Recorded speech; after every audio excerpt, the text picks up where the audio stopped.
Total War Warhammer 3 is a truly phenomenal game. In fact, it truly is a work of art of the highest order, and it achieves this in such a clever, bold, and stunning way, never seen before in the history of entertainment and content consumption.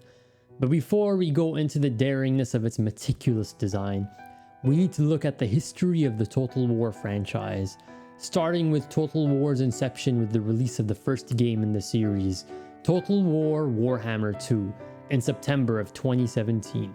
But first, we need to challenge the elitist concept of what some refer to as good game design. The proponents of this theory incessantly insist that the foundation of good game design is allowing the player as much control and freedom as possible, or in the context of the RTS strategy genre, allowing the player access to as many tactical and strategic strategies as possible. This is an elitist, wishful attitude that does not respect the time and energy of game developers, such as the ones working for the small, obscure family business known as the Creative Assembly, a privately owned, publicly traded company publicly owned by Sega, publicly traded on the Tokyo Stock Exchange. Total War Warhammer 3 is a truly stunning, groundbreaking, and diverse experience, and that it defiantly defies the expectations and theories of the proponents of good game design.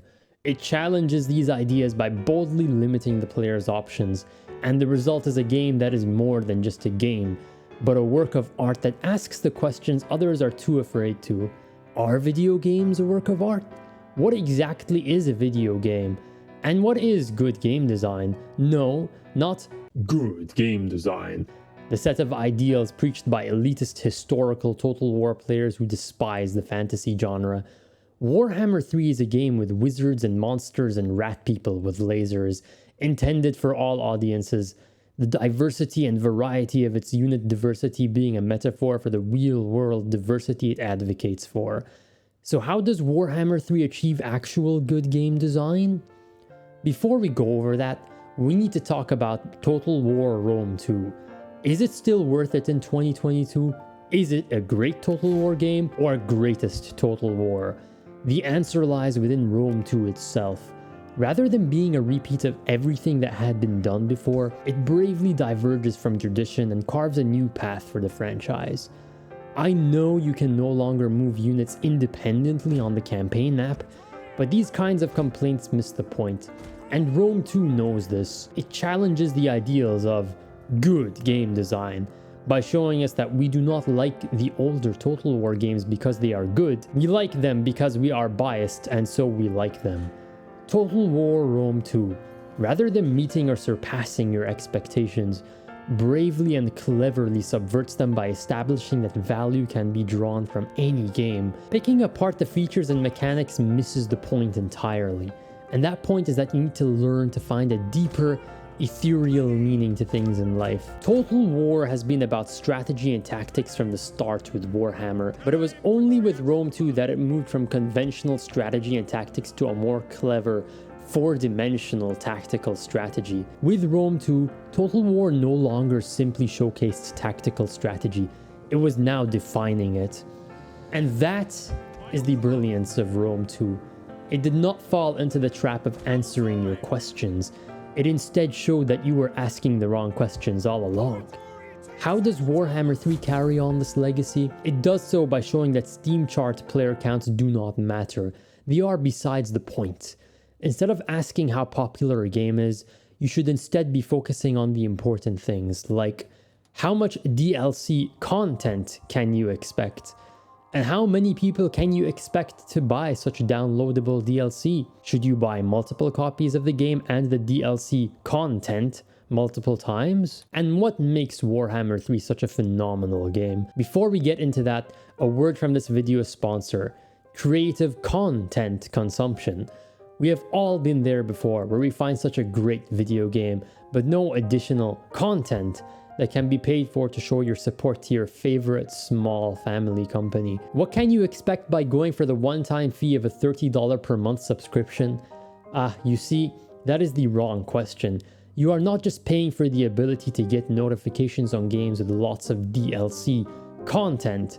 You are paying to buy into the vision of content consumption. But first, what is content consumption? To answer that question, we first need to make one thing clear. There is nothing more pointless than complaining about the price of a video game. Game development is very hard, and game developers are actually human beings. If you have a problem with pricing, then you really need to look deep into yourself and ask if you never spent too much on anything. We all have our own story. I have spent hundreds of thousands of dollars on Europa Universalis 4. I know I said there is nothing more pointless than complaining about the price of a video game, but this is one exception. I am absolutely, truly upset that I could not spend more money on that game to support the developers. If you don't like it, don't buy it and just start your own studio. So why is Total War Warhammer 3 so great? Well, to understand that, you first need to understand the consumption of content.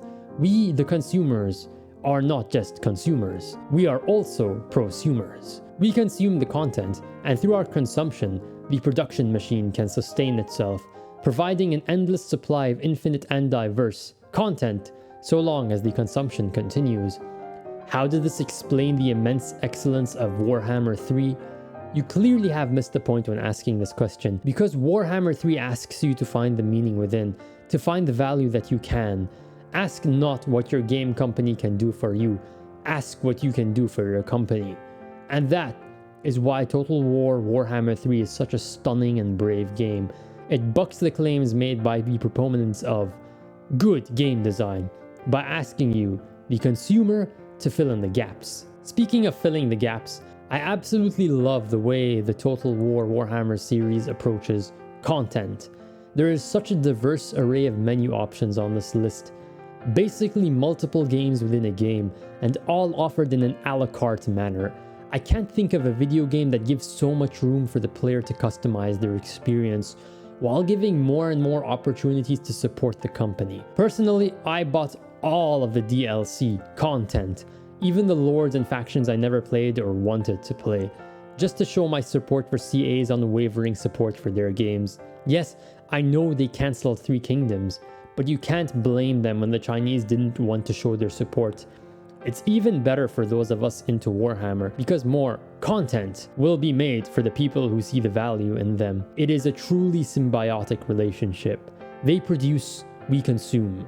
The consumption of content is a sacred act that must be done in private, and if you think they're watching, they are.